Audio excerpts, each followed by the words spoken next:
الشیطان الرجیم بسم اللہ الرحمن الرحیم۔ پناہ مانگتا ہوں میں اللہ کی شیطان مردود سے۔ شروع اللہ کا نام لے کر جو بڑا مہربان نہایت رحم والا ہے۔ جب تم ان کے پاس واپس جاؤ گے تو تم سے عذر کریں گے، تم کہنا کہ عذر مت کرو، ہم ہرگز تمہاری بات نہیں مانیں گے۔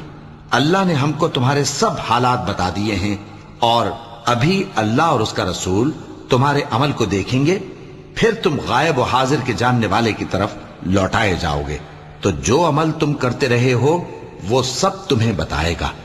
جب تم ان کے پاس لوٹ کر جاؤ گے تو تمہارے روبرو اللہ کی قسمیں کھائیں گے تاکہ تم ان سے درگزر کرو، سو ان کی طرف توجہ نہ دینا، یہ ناپاک ہیں اور جو کام یہ کرتے رہے ہیں ان کے بدلے ان کا ٹھکانہ دوزخ ہے۔ یہ تمہارے آگے قسمیں کھائیں